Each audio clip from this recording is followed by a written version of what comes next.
Monsieur le Président, Mesdames, Messieurs les jurés, permettez-moi à l'entame de mon propos de vous faire le récit d'une histoire, celle de la toute première reine de ce monde.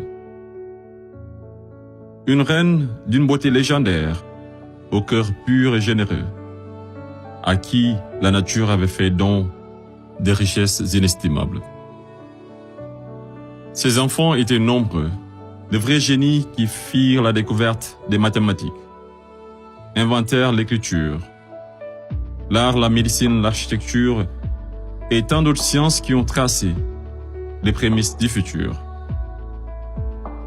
Ils vivaient tous libres et épanouis, jusqu'au jour où la malédiction frappa la reine de plein fouet. L'ange de la mort venait de guider une vieille dame venue des contrées lointaines, dévastée par la sécheresse, qui fut pendant très longtemps à la recherche d'une île autrefois appelée Eldorado.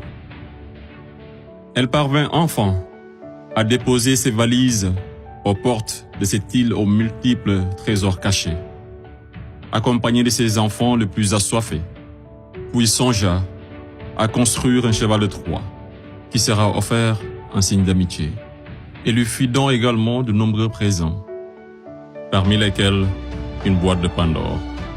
Le malheur s'empara alors de ce gigantesque royaume, entraînant la chute de sa reine, la mort de certains, et l'exil d'autres des plus valeureux.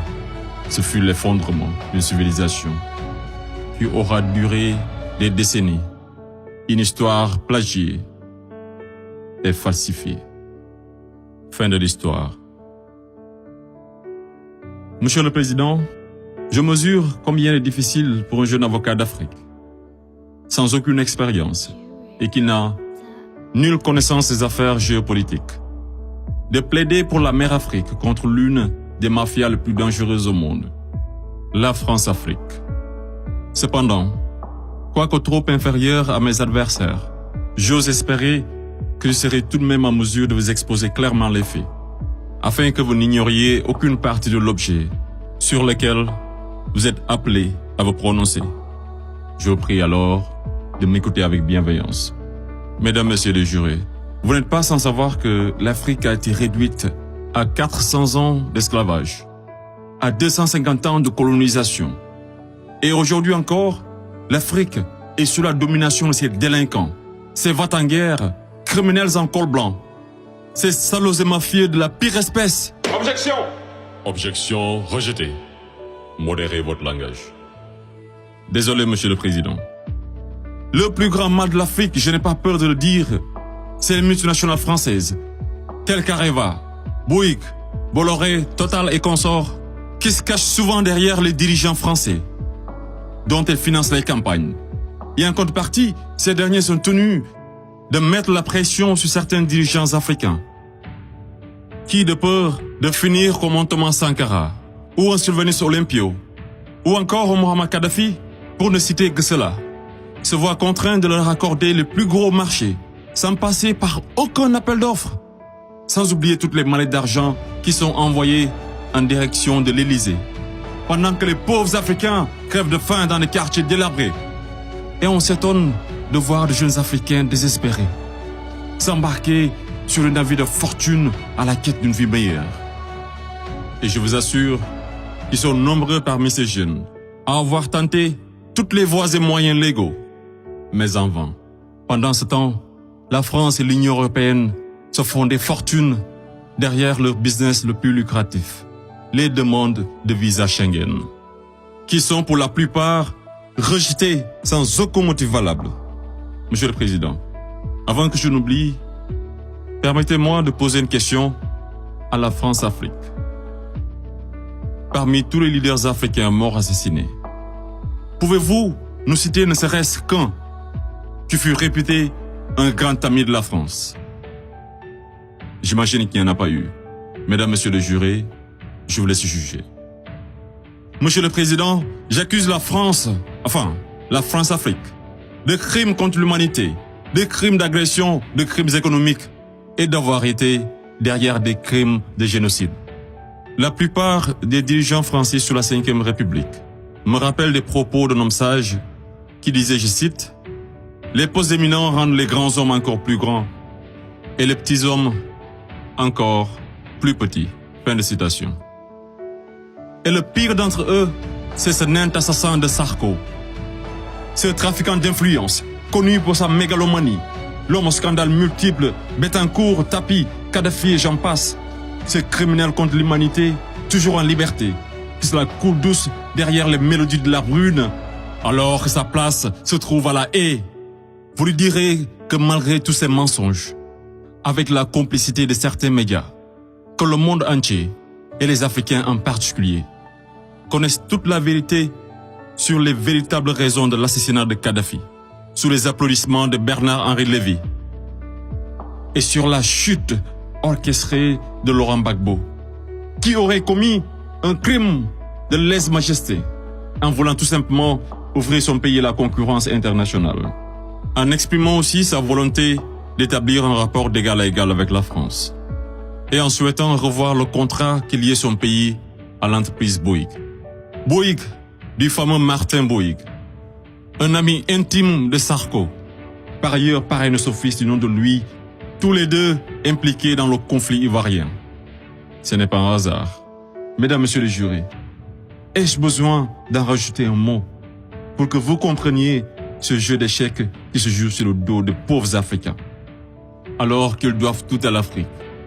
C'est grâce aux Africains que vous avez une république que vous appelez la France. C'est grâce aux Africains que vous êtes enrichis. C'est grâce aux Africains que vous avez aujourd'hui votre statut de 5e puissance mondiale avec un droit de veto au sein de l'ONU. Et c'est encore grâce aux Africains que vous avez 2 Coupes du Monde à votre compteur. Qu'attendez-vous encore des Africains? Qu'on vous ramène la Lune? Ayez au moins un peu de décence et respectez les Africains, surtout les Noirs et les Arabes qui vivent en France. Monsieur le Président, je voudrais par ailleurs, et si vous me permettez de parler brièvement de la Cour pénale internationale. Il est un proverbe qui dit « Dis-moi qui tu fréquentes et je te dirai qui tu es ». Je propose de jeter un coup d'œil sur le profil des procureurs de la CPI. Commençons par l'actuel procureur de la CPI, une dame que je respecte pour 2 raisons. Pour son courage, pour avoir prouvé qu'être une femme et noire ne saurait être un obstacle à la réussite sociale, que la femme noire était capable de s'imposer partout et devant n'importe qui, et pour son combat pour la défense des droits des femmes. Mais devrions-nous faire semblant d'oublier qu'elle fut procureure générale, proche collaboratrice et conseillère juridique du président, et ministre sous l'une des pires dictatures de l'histoire de l'Afrique, sans jamais démissionner? N'est-elle pas comptable de ce régime? Le premier procureur de la CPI, l'Argentin Luis Moreno Ocampo, une haute personnalité dont le nom est impliqué dans les affaires de viol, de corruption, d'abus de pouvoir.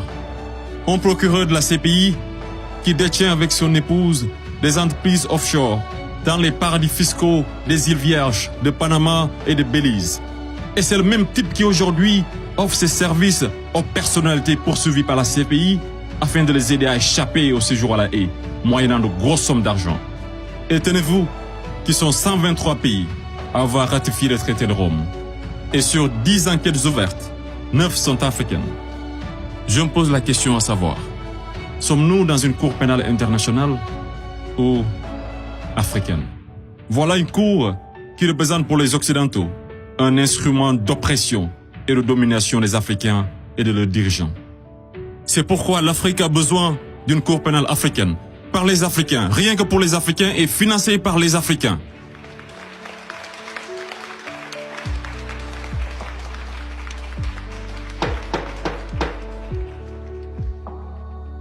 Monsieur le Président, je ne suis qu'un jeune ignorant qui ne prétend point détenir toute la vérité. C'est pourquoi je vous apporte des documents qui vous permettront d'y voir un peu plus clair. À l'exemple de cette copie d'une conférence de François-Xavier Verschave intitulée « De la France-Afrique à la mafia-Afrique ». Je salue également le courage de ces hommes et femmes de valeur qui osent lever leur voix pour défendre les intérêts de l'Afrique. Je pense au grand Kémy Séba avec l'ONG Urgence panafricaine. Je pense également à notre frère Claudie, à Fatou Diom, au grand Youssou N'Dour, à notre maman Angélique Kidjo et d'autres artistes des plus engagés comme Alpha Blondy et Tiken Jah Fakoly, pour ne citer que cela. Sans oublier toutes ces personnalités qui œuvrent pour la promotion des jeunes et des femmes, à l'égard du docteur Anta Sané et bien d'autres femmes de valeur. Monsieur le Président, loin de moi l'idée de proliférer des menaces. Mais si par malheur, la France-Afrique est aujourd'hui acquittée, sachez que la jeunesse africaine l'obligera à quitter. Elle se mobilisera davantage et réunira toutes ses forces vives, hommes et femmes de valeur, sans exception d'âge, intellectuels, sportifs de haut niveau, artistes de renommée internationale et sympathisants de l'Afrique. Et tous mèneront une campagne dévastatrice par tous les moyens pacifiques afin de dégager un par un ces bénéwiwi, présidents marionnettes de la France-Afrique, en faveur de vrais leaders panafricains véridiques qui auront le courage de mettre fin à la domination de cette mafia et qui décideront de la fin de la plus grosse arnaque de l'histoire, le franc CFA.